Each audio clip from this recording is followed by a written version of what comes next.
Because of Avigram. Glam. Avigram, eh? Avigram. What's Avigram? Avi liva mu linnya lyange. Then glam is, Okay. yeah. Kati nga tunatera okumayiriza twagala tugendeko ku vibe life.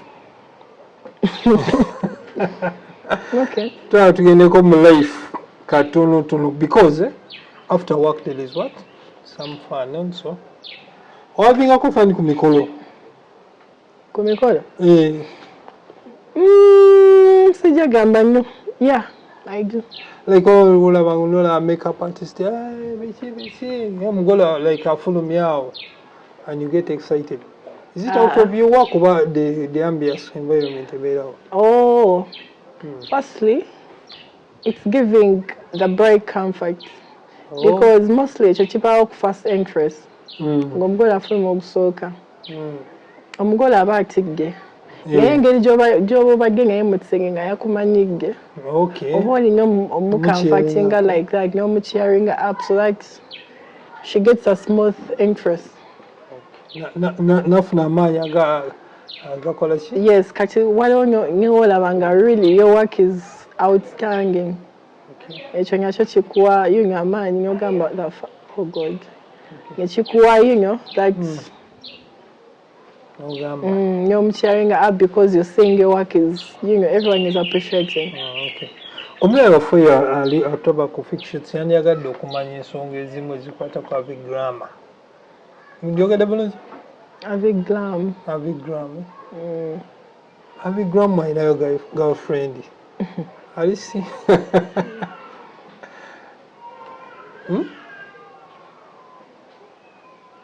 Question for another day. Ng'osiriikiridde nnyo. Anti bye mumbuuza sibitegeera. That is life. That is love. Love is a good feeling. Not to me. Byalabwa bivaako. Singa kyakuddamu. Wasalawo okubeera single. Kati gy'obeera like abala tebakwefasafasa abawala ne bagamba naye mewa makeup biki because abawala wamanyi beetega. Nanti olaba gwe beetega yeetegeka.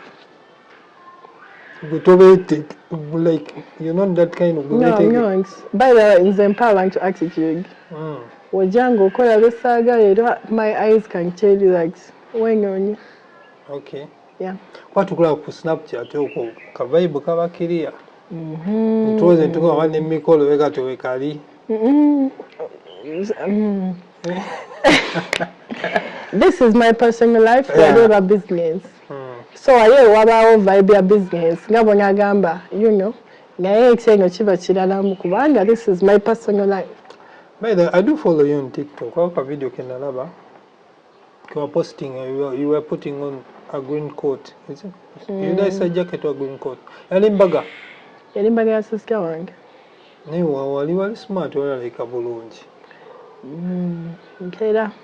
Njo yamukolako. Ya nze yamukolako still. Lwaki ogamba nti otera? Ntera olabika obulungiko. Like ddala obulungi. Yeah. Okay. Waliwo bana ba makeup artists abali mu Uganda. Like aba mu Kampala rather. Ani gwolaba n'ogamba ono mutuufu ye. Actually, there are only two people in the makeup industry that I reach up to and I look up to. One of them is Peter Russell. Peter Russell, huh? The other one is Faith Presh. Akola Kurema. Yeah, they are the people I look up to and I reach onto. Yeah, because bebakola byenjagala. Okay, I think we are under one mentorship. Okay. Yeah, the person that mentors us, Aliomu. Okay. Wano mu Uganda mulimu amasomero ga makeup whereby you could recommend someone nomugamba bano basomesa bulungi. Okay, kyansonyi nnyo siringa. Kati ng'owa makeup wamuyiga otya? By the way, my journey of makeup is a sign of much answer, by the way. Or you must have joy, Ryan, sort of bagam. By the way, I was a very stubborn person. Kubanganze, starting and bonjiga. Negda, going ku YouTube, ngenga bakant. Ngenge wa Ryan, gampa clients. Ngamba mani, ngamo mekta. Omukola kano akabazimbe kibayita plaster. Ganjoka mukuba plaster. So starting akuyiga. Yeah, so the confidence jengalinga yansobosa okutuuka wendi. Okay. N'okwebuuzako ku bantu abansingako. N'okulemerako. Yeah, n'okulemerako. I was so persistent. Yo. What oyagala? Kye ngali njagala nkimanyi. Wali okitegeera bulungi nnyo. So, awo nyini tetugenda kusookawo awo naye nga nyongera okubajjukiza nti ave grammar. Ave grammar. Tujja kuba tumweyongera emirundi egisinga like emirundi egijja maaso. Tujja kuba tumuleeta ku nsonga ez'enjawulo naye nga ye tujja kuba tufokasinga nnyo ku make-up. Kuba mukitegeera balabi baffe nga tufokasinga nnyo ku mikolo ku nsonga y'emikolo. Nyongera okujjukiza nti programu eno eteekebwamu ssente Margarita Juice and Coffee. Oyagala chai mulungi ku mikolo gwo, oyagala juice mulungi, bajja kuba bakikolera bulungi nnyo. Abatuteesa phone accessories abo bategeera amasimu balungi nnyo ku masimu. Tebalina kopi, balina original zokka. Nyongera kujjukiza nti gwe nawe n'omuntu ng'oli ekibiina bige mutunge. Ryan Nexanero mulungi nnyo mu njala awo opposite ku bakery awo yasinga okukola enjala ennungi. Omumanyi Ryan. Kale mumanyi. Mumanyi. Enjala yo nnyo zikolera.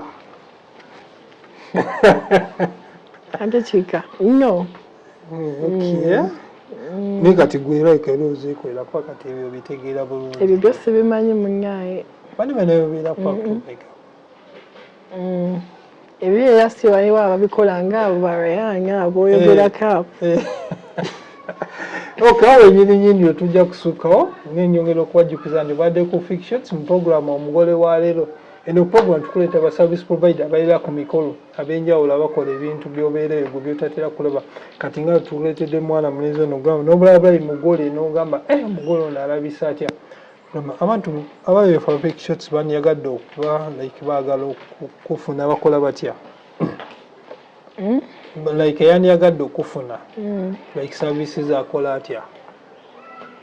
Firstly, my socials are Aviglam. Aviglam.